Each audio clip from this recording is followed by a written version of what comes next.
La Coupe du Monde 2026 va être la plus grande Coupe du Monde de tous les temps. C'est pas moi qui le dis, c'est un fait. Plus d'équipes que l'on n'en a jamais vu lors d'un mondial. Plus de pays organisateurs et de villes visitées par la compétition. Plus de spectateurs dans les stades, dans des arènes immenses, plus modernes que jamais. Mais aussi plus d'innovation, de nouvelles règles pour moderniser encore plus le football. Plus de divertissement avec des matchs qui vont se transformer en véritable show à l'américaine. Mais aussi et surtout, toujours plus d'argent. La Coupe du Monde ultime, celle de toutes les démesures. Mais alors, est-ce que tout ça est vraiment une bonne nouvelle pour les fans de football? Car si elle s'annonce comme un véritable spectacle de tous les instants, la Coupe du Monde 2026 pourrait aussi être un point de rupture. Un mondial tellement démesuré qu'il en oublie l'essence même de ce qui en fait l'événement le plus populaire sur la planète, le football. Car après cet été, il se pourrait bien qu'il ne ressemble plus jamais à ce qu'il a été. Mais alors pourquoi? Pourquoi la Coupe du Monde 2026, annoncée comme la plus grande de tous les temps, pourrait changer le football pour toujours?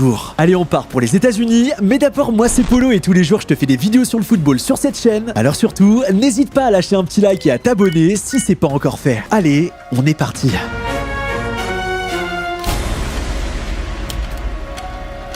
11 juin 2026. Dans l'immense MetLife Stadium de New York, débute une compétition qui va faire date dans l'histoire du football. Une compétition énorme et plus ambitieuse que jamais, la Coupe du Monde de la FIFA 2026. Car cette édition ne sera pas comme les autres. Elle, qui a été annoncée comme la plus grande de l'histoire du football. Et la première chose qui va tout bouleverser, c'est le nombre d'équipes. Depuis sa création dans les années 30, la Coupe du Monde de la FIFA n'a qu'un seul objectif. Faire se confronter les plus grandes nations du football pour en élire le champion. Et depuis bientôt 100 ans, c'est la compétition qui a fait naître les plus grandes légendes de ce sport. Pelé, Maradona, Cruyff, Zidane ou encore Messi. Le mondial est la plus belle des vitrines pour écrire l'histoire. Mais si en 1930, il n'y avait que 13 équipes qui étaient en lice pour le titre suprême, au cours des années, ce chiffre a beaucoup évolué. En 1934, on est passé à 16 équipes, puis 24 à partir de 1982, avant d'atteindre les 32 équipes lors de la légendaire Coupe du Monde 1998. Mais c'était très loin d'être terminé. Car cet été, ce chiffre va exploser. Car on va passer de 32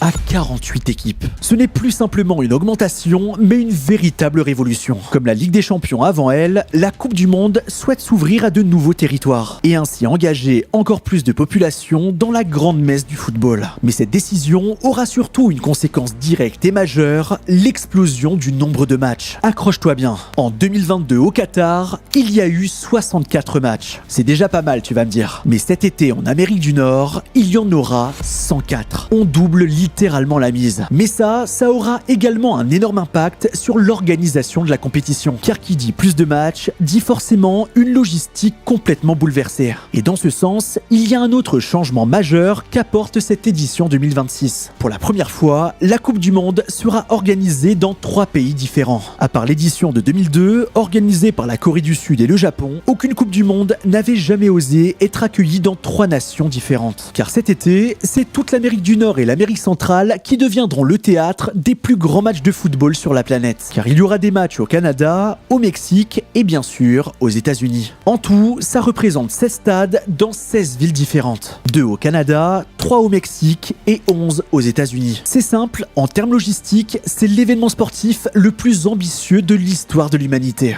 Mais en plus d'être un casse-tête pour les organisateurs et les pays concernés, ça va être un véritable parcours du combattant pour les équipes, mais aussi pour les supporters. Et face à tous ces changements très importants, c'est le format de la compétition lui-même qui doit s'adapter. Et je crois qu'il est temps de faire un petit point. Comme chaque édition, ce mondial 2026 commencera par une phase de poule. Et comme d'habitude, les équipes seront toujours réparties dans des groupes de 4. Mais alors qu'il y en avait 8 précédemment, désormais, il y aura 12 groupes. Et ça change pas mal de choses pour la suite. Car désormais, à la sortie des poules, les équipes n'intégreront pas directement les 8e de finale. Car pour la première fois de son histoire, il y aura des 16e de finale. Pour déterminer les 16 équipes qui participeront à la phase finale de la compétition. Et pour se qualifier pour ces 16e de finale, il faudra soit avoir terminé dans les 2 premières places de son groupe, ou faire partie des 8 meilleurs 3e de la compétition. Mais rassure-toi, ensuite, on assistera à la Coupe du Monde telle qu'on la connaît, avec des 8e de finale, puis les quarts, les demi, et enfin la grande finale le 19 juillet 2026. Et oui, car qui dit plus de matchs, dit forcément une compétition beaucoup plus longue. Dis-toi qu'en 2022, l'intégralité de la compétition compétition avait été réunie sur 28 jours, alors que cet été, elle durera 39 jours. De loin, la Coupe du Monde la plus longue de l'histoire. Mais cette évolution énorme du format de la compétition n'est que la partie immergée de l'iceberg, car pour accompagner l'ambition inédite d'un mondial démesuré, la FIFA, en collaboration avec les États-Unis, ont prévu de révolutionner profondément la manière de vivre la Coupe du Monde, pour en faire un véritable spectacle digne des plus grands shows hollywoodiens. Le mondial fait partie des événements qui dépassent largement le monde du sport. Et ça, ces organisateurs l'ont bien compris. La Coupe du Monde, au-delà d'être une compétition sportive suivie dans le monde entier, est également une véritable vitrine pour les pays hôtes. C'est ce qu'on appelle le soft power. Et ça, les États-Unis en sont les maîtres absolus. Ils savent nous en mettre plein les yeux. Et depuis son annonce, ils ont fait une promesse aux supporters du monde entier. Venir assister à la Coupe du Monde chez eux sera un spectacle de tous les instants. Et le premier exemple extrêmement parlant de tout ça, ce sont les stades. Des stades immenses et ultra-modernes qui diffuseront au monde entier l'image d'un continent nord-américain puissant et en avance sur le reste du monde. Car les stades de la Coupe du Monde 2026 seront les plus grands jamais utilisés lors d'un mondial, avec une capacité pour les stades américains allant de 64 000 pour le stade de Miami jusqu'à 88 000 pour celui de Pasadena. Mais le plus beau, c'est probablement celui qui accueillera à la fois le match d'ouverture et la grande finale, le MetLife Stadium de New York. Un stade à la pointe de la technologie qui accueille les plus grands concerts d'artistes internationaux et qui avait déjà ébloui le monde entier en accueillant la finale de la Coupe du Monde des clubs l'été dernier. J'ai déjà eu la chance de m'y rendre pour un événement de catch américain et vraiment j'avais jamais vu ça ailleurs dans le monde. Et bien sûr, la grandeur des enceintes s'accompagnera d'une expérience VIP ultra développée et de loges ultra luxueuses pour rendre l'expérience des supporters les plus fortunés la plus premium possible. Mais il ne faut pas oublier que ces stades ont été créés pour une seule chose au départ: accueillir des matchs de la plus grande ligue de football américain, la NFL. Et ça va également avoir un impact énorme sur l'organisation de la compétition. Car en organisant la Coupe du Monde chez eux, les États-Unis souhaitent également faire influer leur culture dans le monde de ce qu'ils appellent le soccer. Et ils l'ont très clairement annoncé, ils veulent faire de cette Coupe du Monde un véritable show à l'américaine. D'abord, autour du match, on aura le droit à des fan zones gigantesques à l'extérieur des stades, des énormes boutiques de maillots et de souvenirs à l'intérieur même des enceintes, mais aussi à des shows musicaux et de danse sur la pelouse pour divertir au maximum le public à chaque instant. Le but, faire en sorte qu'un supporter ne s'ennuie jamais et passe son temps à consommer. Mais une autre décision majeure a également été prise il y a quelques semaines. Des pauses fraîcheurs obligatoires de 3 minutes seront mises en place au milieu de chaque mi-temps. Au premier abord, ça peut sembler être une bonne décision vu la chaleur qu'il pourra faire dans certains stades durant l'été en Amérique du Nord. Mais la véritable raison est ailleurs. Car en divisant en deux chaque période, la FIFA va donc mettre en place des cartons. Et comme lors des matchs de football américain, ces 3 minutes deviendront probablement une nouvelle fenêtre publicitaire, qui viendra cette fois influer directement dans le cours du jeu. Et tout cela n'a qu'un seul objectif, faire de chaque rencontre un immense produit de consommation, au risque d'avoir un impact sérieux sur le jeu. Mais c'est pas fini, car la FIFA l'a annoncé, la Coupe du Monde 2026 sera également un gigantesque terrain d'innovation et de développement technologique. Déjà, la VAR, qui va jouer un rôle majeur durant la compétition en étant considérablement étendue. Car si auparavant elle était uniquement utilisée pour décider d'un carton rouge, d'un but ou d'un penalty, cet été, elle pourra être utilisée pour vérifier une expulsion après un deuxième carton jaune, pour corriger une sanction infligée à la mauvaise équipe ou même contrôler les corners. La vidéo à l'arbitrage devient donc un véritable outil dont l'utilisation va de plus en plus se démocratiser, au risque cependant de multiplier les interruptions de jeu. Mais justement, de nouvelles règles vont également être mises en place pour éviter de perdre du temps de jeu, avec l'arrivée d'un chronométrage systématique. C'est-à-dire que lors des dégagements ou même des remplacements, l'arbitre décomptera les secondes et si le joueur prend trop de temps, il sera pénalisé. Le but, c'est qu'aucune seconde ne soit perdue durant cette Coupe du Monde. Mais la FIFA veut aller encore plus loin avec des innovations qu'on n'avait jamais vues dans l'histoire du football. Des innovations qui vont notamment utiliser l'intelligence artificielle. C'est le cas notamment du Football AI Pro, une IA qui va analyser le jeu pour fournir des données à tous les acteurs de la compétition. Mais le plus fou, ça sera sûrement le hors-jeu semi-automatisé par IA. Car avant la Coupe du Monde, tous les joueurs seront scannés individuellement et des modèles numériques de leur corps seront créés pour donner des références à l'IA, qui pourra donc ensuite mieux détecter leur hors-jeu potentiel lors des matchs. Là, on est carrément entré dans la science-fiction.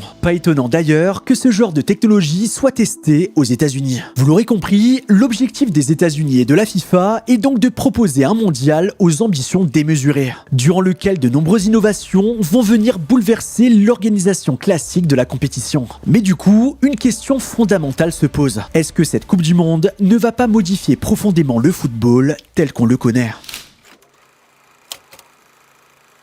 Forcément, la première chose qui a pu surprendre les supporters lors de l'annonce de la Coupe du Monde 2026, c'est bien sûr le prix des places. Accroche-toi bien. En 2022, la place la moins chère pour assister à la grande finale de la Coupe du Monde au Qatar était de 206 $. Mais cet été, pour assister à la grande finale de la compétition au MetLife Stadium de New York, le prix de la place la moins chère est de 2000 $. On parle donc d'une augmentation de 1000%. Mais là, on a uniquement abordé le prix des billets. Car pour assister à la Coupe du Monde, il faut venir jusqu'aux États-Unis, un pays où le coût de la vie est extrêmement élevé. J'ai jeté un petit coup d'œil et pour ne serait-ce qu'une semaine d'hôtel à New York pendant la compétition, le prix moyen est autour des 3000 $.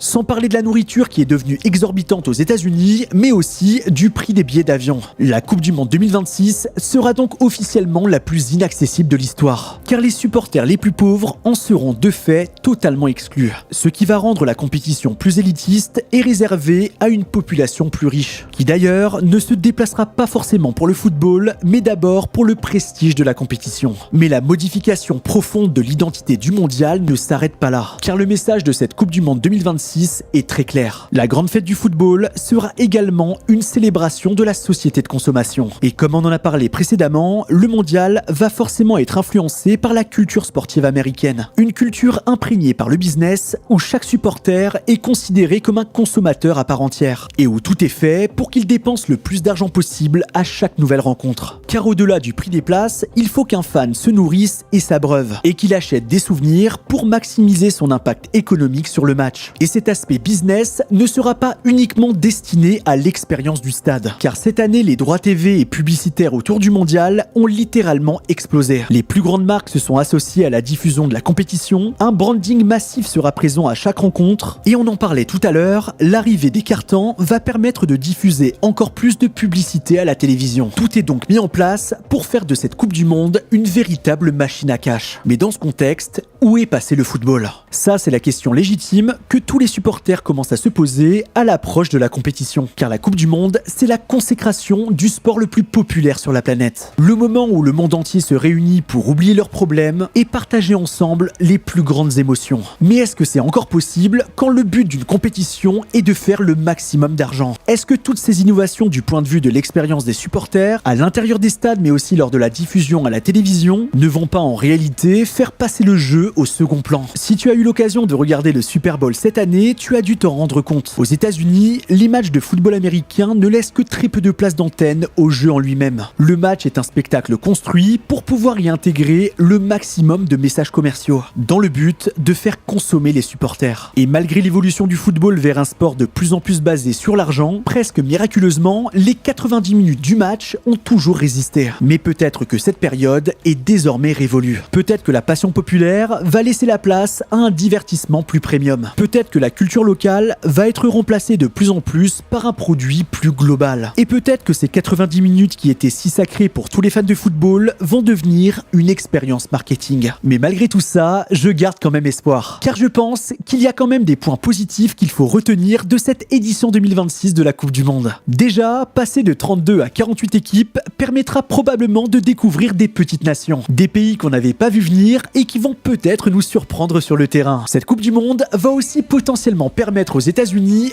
d'enfin développer le football chez eux, pour enfin faire de la MLS un championnat plus compétitif qui pourrait amener un véritable challenge aux clubs européens. Peut-être également qu'avec cette stratégie de globalisation énorme, la Coupe du Monde 2026 permettra d'attirer de nouveaux publics et de faire rayonner encore plus le sport le plus populaire sur la planète. Peut-être également que grâce à ce spectacle immense et malgré tout ce qu'il y a autour, les plus grandes stars du football vont encore nous émerveiller et nous proposer les scénarios les plus fous jusqu'en finale. En tout cas, une chose est certaine et comme on l'a vu lors de cette vidéo, la Coupe du Monde 2026 sera à coup sûr la plus grande de l'histoire. Mais la question est de savoir si elle le sera également sur le terrain.